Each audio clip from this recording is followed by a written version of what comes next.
Personally ये मेरे साथ प्रॉब्लम है।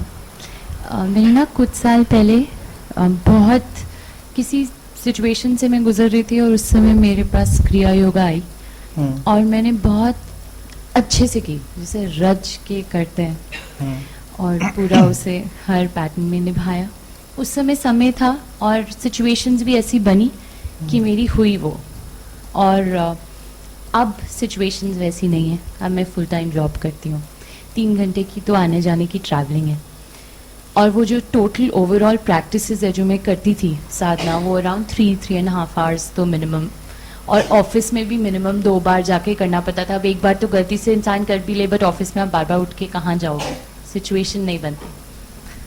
वो कॉन्सेप्ट और उसका गिल्ट नहीं करने का,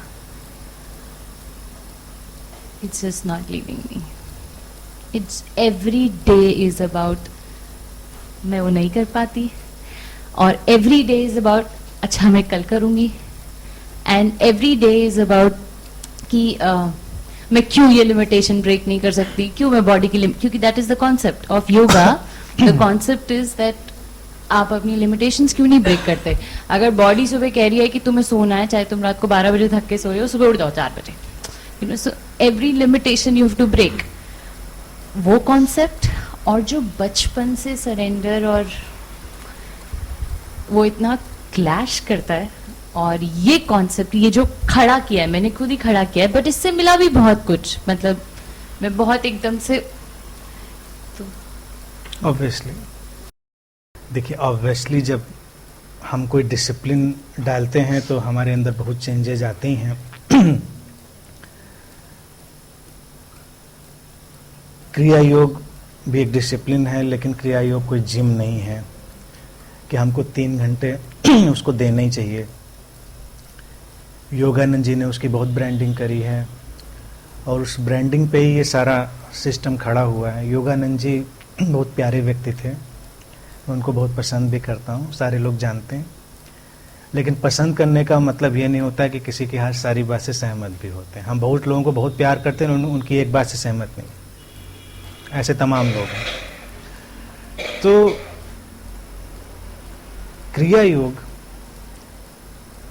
एक कंसेप्ट है एक्चुअल में, उसको एक्सरसाइज में कन्वर्ट करना जरूरी नहीं है। उस बात को समझना जरूरी है, और लिमिटेशन तोड़ना छोड़ना ये भी एक मिथ है। योगानंद जी कहते हैं महाअवतार बाबा जी, उन्होंने लाहिड़ी माँ से को सिखाया। लाहिड़ी माँ से उतने ही इवॉल्व थे जितने महाअवतार बाबा जी थे। महाअवतार बाबा जी शरीर की लिमिटेशन पार करके इमॉर्टल हो गए थे। लाहिड़ी माँ से तो वैसे ही मरे। लाहिड़ी माँ से ने तो शरीर वैसे ही छोड़ा जैसे हर कोई छोड़ता है, क्योंकि लाहिड़ी माँ से हमारे सामने थे, उनको हम देख रहे थे। महाअवतार बाबा जी एक मिथिकल कैरेक्टर की तरह से हमारे सामने थे, जिनके बारे में हम जानते ही नहीं थे। योगानंद जी के पहले किसी को कहाँ पता था कि ऐसी कोई एंटिटी भी है। तो उस लिहाज से देखा जाए तो लाहिड़ी मायसे जी ने भी कोई लिमिटेशन तो बॉडी की नहीं तोड़ पाई।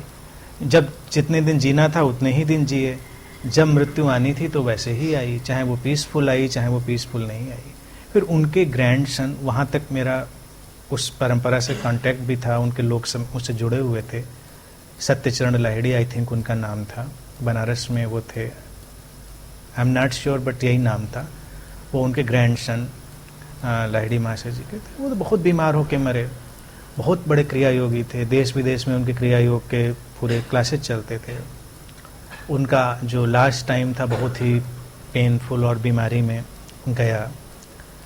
तो क्रिया योग जो क्लेम करता है कि हमारी बॉडी के एक एक सेल को ट्रांसफॉर्म कर देता है, तो उसने तो उनकी भी नहीं करी। उन्होंने तो बहुत पूरे जीवन ही डाल दिया था उसमें, क्रिया योग में। तो इन बातों को देखकर हमको ये समझना चाहिए, ये केवल मिथ है, कॉन्सेप्ट है कि ऐसे एक एक सेल ट्रांसफॉर्म नहीं होती। सबसे बड़ा क्रिया योग है नेचर के प्रति सरेंडर में चले जाना, और इस चीज को देख लेना कि वो जो टोटलिटी है वो गवर्न कर रही है हमारी हर चीज को।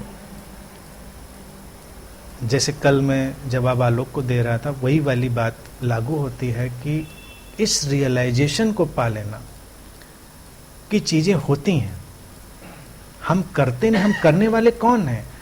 हम करने वाले हैं तो हम तो बहुत बड़ी एंटिटी हो गए ना, हम तो बहुत पावरफुल हो गए कि हम कुछ कर सकते हैं, हम करने वाले हैं। और रियलाइजेशन इस बात का कि हम करने वाले कहाँ हैं, वही कराने वाला है, वही करने वाला है, वही भोगने वाला है, वही सब दिखाने देखने, सब हर चीज़ वाला वही है, वही चेतना, वही ऑल परवेडिंग कॉन्शियसनेस।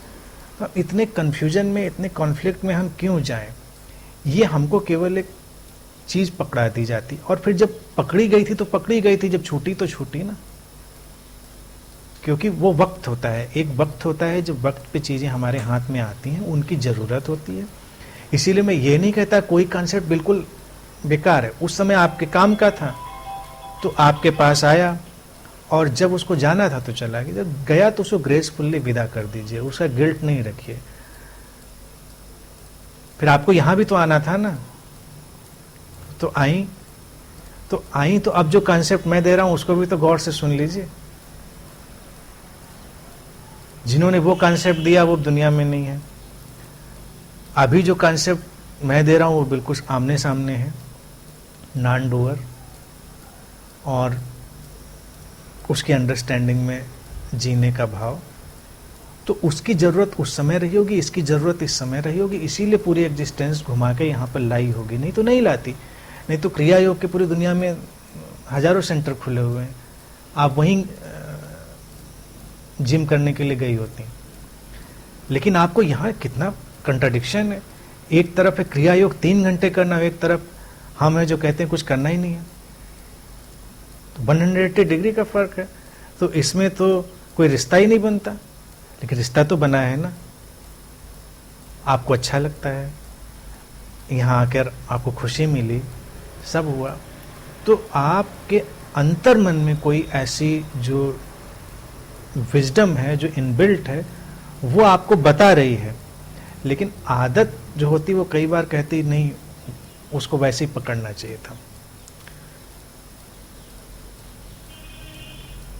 तो उसको आदत को जाने दीजिए, अभी की चीज़ समझिए, और बस ये समझिए कि इन सब चीज़ों को मैंने भी सब ट्राई किया है। प्रैक्टिकली मैं बात करता हूँ, मुझे किसी के कॉन्सेप्ट से कोई लेना देना नहीं है, लेकिन मैंने सब चीज़ों को ट्राई किया है। और आज जब मैं बात कह रहा हूँ तो सब जानकर, पूरे समझदारी, पूरी जिम्मेदारी से, कि जब उनकी ज़रूरत है उन कॉन्सेप्ट्स की तो ठीक है। योगानंद जी ने जब बोलना शुरू किया तो उनके पास जो ऑडियंस था वो बहुत ही इनडिसिप्लिन, आलसी, नॉन स्पिरिचुअल, वैसा ऑडियंस उनके सामने बहुत सारा था। तो उनको देना था, नहीं कुछ करना है, तो लोग थोड़ा क्रिस्टलाइज हों। उनको ज़रूरत थी कि लोग क्रिस्टलाइज हों। क्रिस्टलाइज करने के लिए उनको स्टोरीज भी प्लांट करनी पड़ी। अब लोगों को प्रभावित कैसे करें, ऐसा होता है, ऐसा होता है। तो उस प्रभाव के चलते हुए कई लोग इकट्ठे हुए, उन्होंने शुरू किया। जैसा आपके केस में हुआ कि किया तो कुछ चेंज भी लगा, क्योंकि कुछ तो उसमें होता ही है सार, लेकिन बाद में फिर धीरे धीरे लोगों के हाथ से वो छूटता चला गया। तो योगानंद जी भी बहुत, मैं समझता हूँ, प्यार से इस चीज़ को जानते रहे कि एक वक्त पे इसको छोड़ देना है, और लाइफ के अपने पड़ाव में वो भी फ्लो कर रहे थे, वो भी फ्लो करते हुए चले जा रहे थे। तो वो यूटिलिटी थी, वो उस टाइम बाउंड यूटिलिटी की वजह से था। तो कभी कभी ये कहने के लिए कि ये सब कॉस्मिक विल से अरेंज्ड चीज़ें हो रही, इसको समझना है नॉन डूअर। और ये कितनी बड़ी लिबरेशन है, कितनी बड़ी फ्रीडम है कि हम करते सब तभी भी, यानी हमारे थ्रू होता सब तभी भी है, बहुत ही अच्छे ढंग से, बहुत ही जिसको कहते हैं ना बेस्ट वे में होता है, लेकिन उसका कोई हमारे ऊपर प्रेशर नहीं, हमारे ऊपर कोई गिल्ट, प्राइड कुछ नहीं है। मैं एग्जाम्पल बताऊं, क्रिया योग का सबसे पहला लखनऊ में मुझको धक्का और इनकाउंटर योगानंद से तो बहुत पहले से परिचित था। तो कुछ लोग, जब मैं यूनिवर्सिटी में था उस समय ग्रेजुएशन शायद कर लिया था, नहीं करने वाला था, तो एक सज्जन मेरे पास आए, तो उन्होंने कहा कि किसी से मिलवाते हैं, वो क्रिया योग के बहुत बड़े साधक हैं और बहुत कोई बड़ा सेंटर चलाते हैं और बड़े गुरुजी हैं। तो हम भी चले गए, पहले चल जहाँ लोग ले जाते थे चले जाते थे। तो अब अज्ञान मेरा भी बहुत मामलों में बहुत बड़ा है, कई चीज़ें हम नहीं जानते, हम देखी नहीं दुनिया में तो नहीं जानते, जिन चीज़ों को नहीं देखा उनमें हम कैसे बताएं। तो घर में गए, हमको वेट कराया, जो सज्जन ले गए थे, तो हम बैठे रहे ड्राइंग रूम में। उनकी वाइफ आई, उन्हें कहा, स्वामी जी क्रिया योग कर रहे हैं। वो 1.5 घंटे उन्होंने किया। अब 1.5 घंटे आज के वक्त में तो वेट करना किसी के लिए संभव नहीं। यूनिवर्सिटी टाइम में हम लोग कई बार टाइम पास कर रहे हो तो 1.5 घंटे चलता है, चलो वेट कर लिया। 1.5 घंटे बाद स्वामी जी एंटर हुए अपने पूरा रोब वोब के साथ, फिर टेबल पे बैठे, जो हमारे साथ ले गए थे वो भी सीनियर थे, वो ले गए थे। फिर 2 गिलास आए और एक अच्छी सी डिज़ाइनर बॉटल में कुछ आया और दोनों ने निकाला और पीना शुरू किया।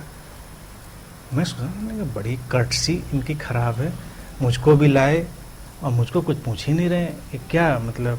और मैं भी पीना चाह रहा था, हमने कहा अच्छा सा लग रहा है पीने वाली चीज़, ये बढ़िया रंगीन। फिर उनकी वाइफ आई थोड़ी देर के बाद, मुझको कोको कोला दे गई।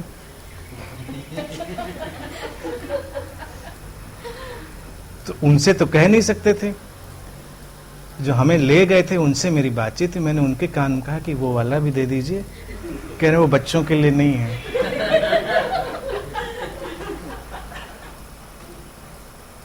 तो मुझे पता चला अच्छा ये अल्कोहल है। तो उस दिन से मेरे लिए बड़ी गुत्थी बनी रही कि 1.5 घंटे क्रिया योग करने के बाद क्या अल्कोहल कंज्यूम किया जा सकता है या उसकी नीड बची रहती है, ये क्या है, मतलब ये मसला है क्या। और अगर अल्कोहल से ही सारा निर्वाण मिलना था तो 1.5 घंटे में कौन सा निर्वाण मिल रहा था। ये बड़ा कंफ्यूजन है माइंड में, बड़ा गड्ड-मड्ड है, लोग उसमें उलझ के रह जाते हैं। इसलिए उसमें नहीं पड़िए, उस गिल्ट से बाहर हो जाइए और जो भी मास्टर्स हैं उनकी एसेंशियल टीचिंग पर जाइए। योगानंद जी ने इसीलिए ऑटोबायोग्राफी योगी के बाद एक बहुत अच्छी किताब लिखी थी, उसको उन्होंने खुद ही टाइटल दिया था, पसंद भी करते थे उस टाइटल को। वो टाइटल दिया था उन्होंने डिवाइन रोमांस। आफ्टर क्रिया yoga you need divine romance. Divine romance यही है कि चलने दो रोमांस, जो कराए वो करिए, जो ना कराए वो मत करिए।